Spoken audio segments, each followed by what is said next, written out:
Ladies and gentlemen, brace yourselves for an epic confrontation unlike any you've imagined. Today, we delve deep into the ultimate clash of titans, Godzilla versus Titanoboa. Ever wondered what would happen if the king of monsters met the prehistoric serpent that ruled the Paleocene epoch? Stick around, because we're about to unleash some serious science and speculation. Let's dive in. In one corner, we have Godzilla, the colossal leviathan born from nuclear fire, towering over skyscrapers and wielding the devastating atomic breath.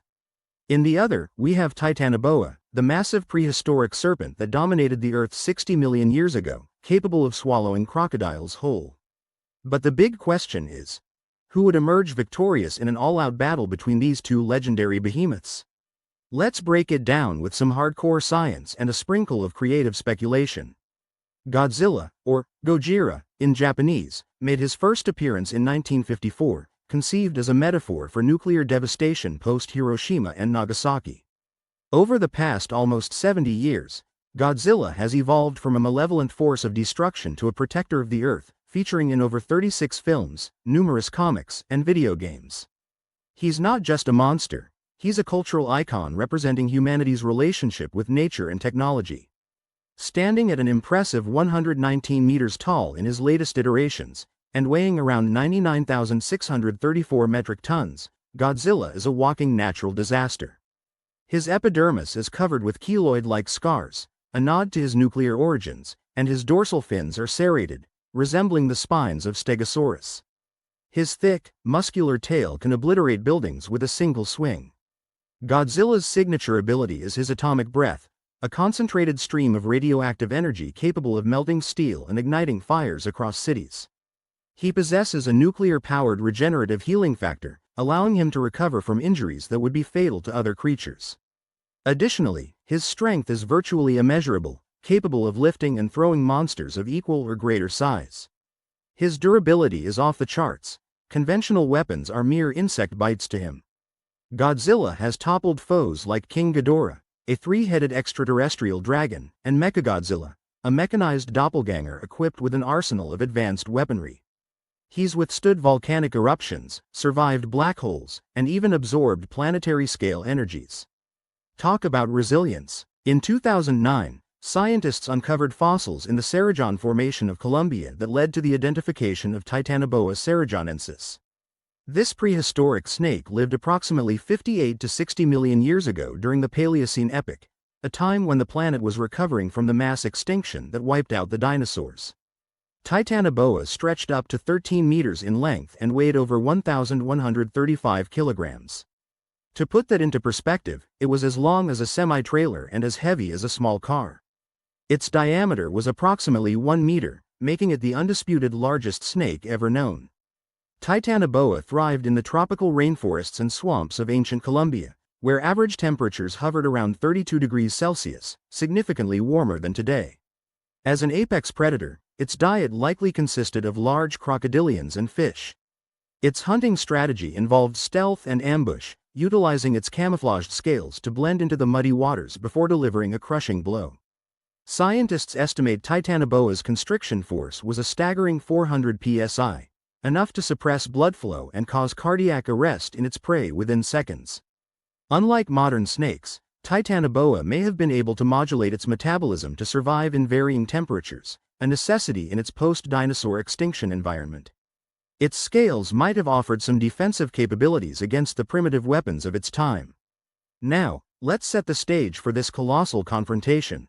Imagine a sprawling landscape where the dense, humid jungles of the Paleocene meet the crumbling ruins of modern cities, an environment where both titans can leverage their strengths. The skies are overcast, thunder rumbles in the distance, and the air is thick with anticipation. How did these two even cross paths? Let's say a temporal anomaly, a rift in time, brought Titanoboa into Godzilla's era. Science fiction at its finest. Size-wise, Godzilla dwarfs Titanoboa. At 119 meters tall versus Titanoboa's 13 meters in length, it's like comparing Mount Everest to a hill.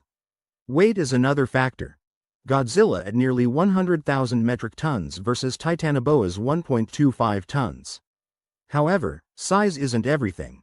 Titanoboa's serpentine form allows for flexibility and speed that a bipedal giant may lack. Godzilla's atomic breath can reach temperatures exceeding 500,000 degrees Celsius, hotter than the surface of the sun. His regenerative abilities are powered by a nuclear reactor-like organ, and he can absorb radiation to replenish his energy. Titanoboa's stealth is its prime advantage. It can move silently through water and dense foliage, making it a master of ambush. Its constriction can generate pressures that would be significant even against larger creatures, perhaps targeting areas like Godzilla's neck or limbs to incapacitate him.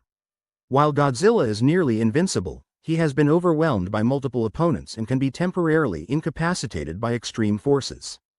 Titanoboa, on the other hand, relies on its environment for camouflage and might struggle in open combat. Extreme cold could reduce its metabolic efficiency, making it sluggish.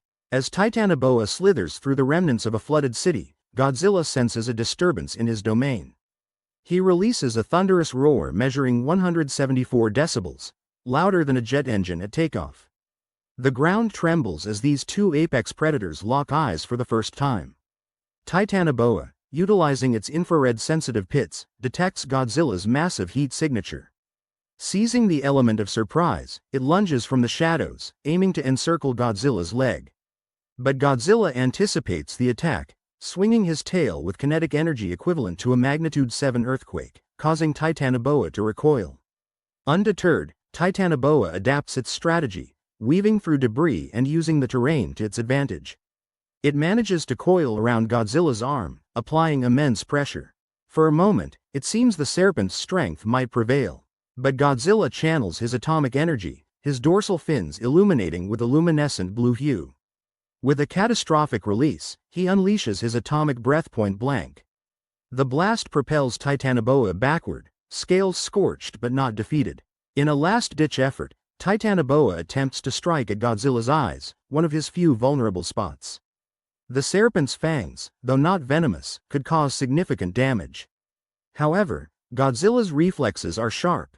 He intercepts with a crushing bite, exerting a force of over 60,000 psi, equivalent to the bite force of Tyrannosaurus Rex times 3. With a final, earth-shattering roar, Godzilla emerges victorious.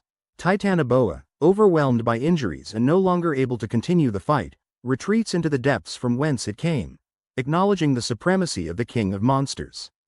The battle leaves a scarred landscape, a testament to the sheer power of these colossal beings. Godzilla's victory can be attributed to his overwhelming size, regenerative capabilities, and devastating atomic breath. Titanoboa, while a formidable predator in its epoch, was outmatched by a creature that has withstood humanity's most powerful weapons. The serpent's inability to inflict critical damage on Godzilla sealed its fate. From a scientific standpoint, the heat generated by Godzilla's atomic breath would vaporize Titanoboa instantly. However, we ventured into speculative territory to entertain the possibilities. It's a blend of paleobiology, thermodynamics, and creative license that makes such hypothetical battles intriguing. Paleontologists might argue that Titanoboa's physiology isn't equipped to handle combat beyond its ecological niche. Film critics would note that underdog stories often captivate audiences, but realism favors Godzilla. Comparisons to other cinematic battles, like Kong vs. Godzilla, showcase similar dynamics where size and power often dominate. The collateral damage from such a clash would be catastrophic. Ecosystems disrupted, tectonic plates potentially shifted, and atmospheric conditions altered due to released radiation and energy. Humanity would face unprecedented challenges in the wake of the Titans' battle. It's a stark reminder of nature's unconquerable forces. Did you know that Godzilla's original roar was created using a leather glove coated in resin and dragged along the strings of a double bass?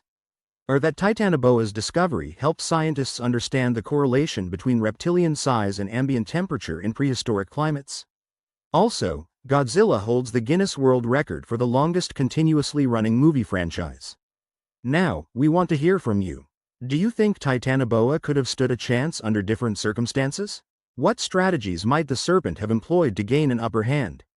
And what other colossal showdowns would you like us to analyze next? Drop your thoughts in the comments below. In the end, while both Godzilla and Titanoboa are titans of their respective realms, the sheer disparity in power, size, and abilities tips the scales heavily in favor of Godzilla. This thought experiment marries science with imagination, highlighting our fascination with the monstrous and the majestic.